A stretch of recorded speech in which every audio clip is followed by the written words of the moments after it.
Good day, folks. This is Greg Judy at Green Pastures Farm. Today I'm with my friend Jessica.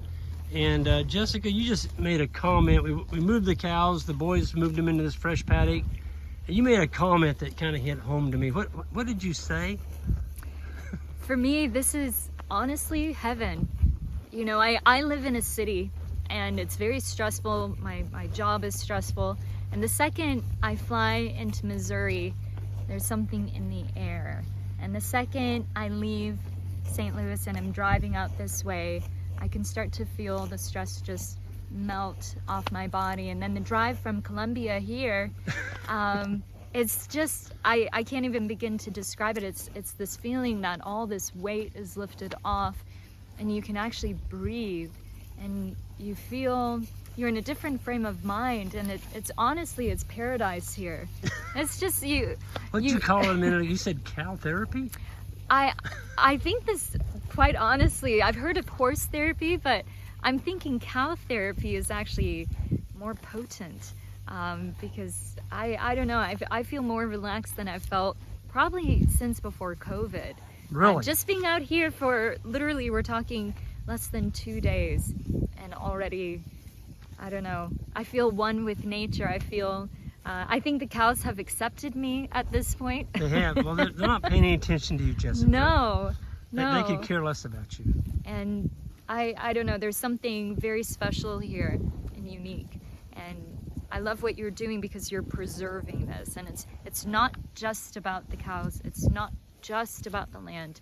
It's the holistic picture. And honestly, the video won't do justice, but behind me, you have a lake and you have the sun setting behind this big, beautiful tree, and surrounding this tree is this incredible herd.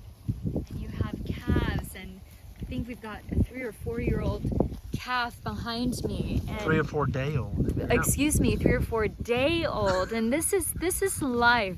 This is really, when it comes to the essence of humanity, it's life. And it's not just about human life, it's beyond that, and it's symbiotic. And this is what's so beautiful, is these animals are a vehicle for health, but they're also a vehicle for therapy, for feeling good, just being in proximity to these animals. And you do feel one with nature here. Well, Jessica, we hear how cattle are destroying the environment. We got to get rid of cattle.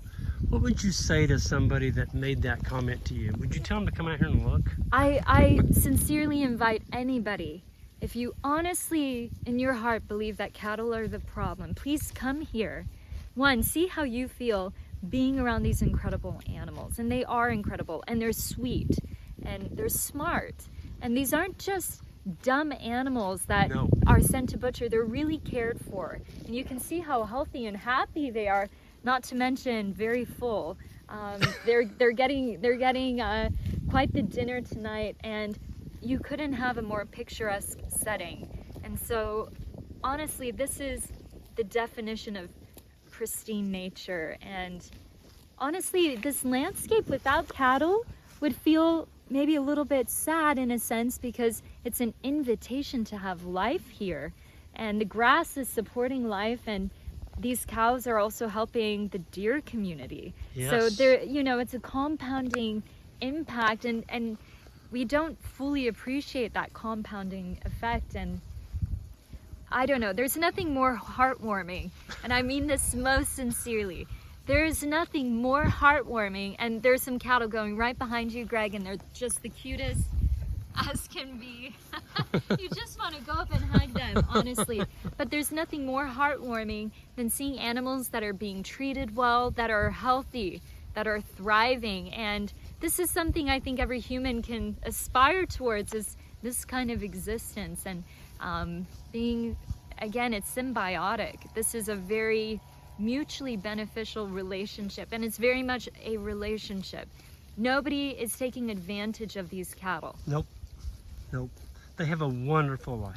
The best. They couldn't have picked a better farm to be on.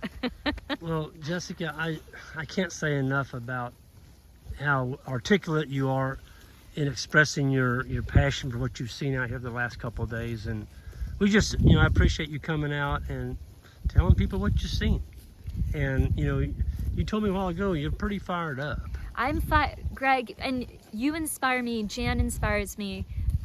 Isaac and Ike inspire me. This is, I mean, I'm so hungry to start going, and of course, you know, I have to be patient, but You've got a farm though. I do have a farm. Yep. I don't have cattle yet, but this is, You just showed me a picture of it. It's a darn pretty farm, I'll tell you that. but this inspires me because now I have a template Yes. and a vision. This is what I'm hoping to recreate. Absolutely. And I sincerely hope that everybody has an opportunity to visit a farm at least once in your life so you can appreciate what nature really looks like and what healthy nature looks like. And it's not just some barren grassland. This No. is vibrant.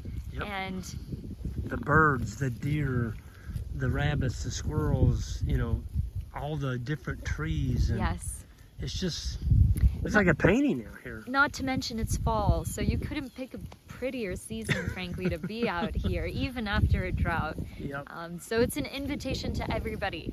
Connect with nature, and it's not just going to a forest preserve or going to a mountain. It's beyond that. We really need to connect with nature, and how do we do that? It's through animals. And so whether that's a dog or a cat, that's connection to nature. But you can go beyond that. Yep. And I invite everybody to do that, because once I can't describe it, but it fills your soul. Yep. It Yep. fills your soul, and you feel, it's almost like that pressure for more goes away, and instead you are just eager to do more with the land Yes. and invest in the land and in the animals. And there's a mindset shift that happens, and it takes you out of the pressures of society and this feeling of dissatisfaction, which we are spoon-fed over and over and over and over. You know The corporate grind. That's right. You aren't enough. You don't have enough. You need a bigger house, a bigger car. You need more cars. You need more clothes. Actually, you don't need any of it. Maybe, you know, have at least one or two outfits, but honestly, happiness, the equation is so simple. And once you can reconnect and discover resonance with your soul, then you're on the right path. And I think that's how I would describe cow therapy in a nutshell, Greg. Well, I couldn't have said it any better, Jessica. My goodness. No, but you're right. When I got off work, when I did work in town, this was my therapy. I would come out here, I had so much pressure on my chest from the stresses of work, because I was in a dangerous job. You know, I could hurt people. Yeah. I had a lot of responsibility not to hurt somebody. But when I came out here with the cows and the green grass and at one with nature, it's like all that weight was lifted. Yes. So I Yes. think that's pretty cool. Well, Jessica, thank you so much for sharing your thoughts with us tonight. And Jessica and I, we're going to go enjoy some more cow therapy tonight. And everyone hit that subscribe button way out, and we'll see you next time.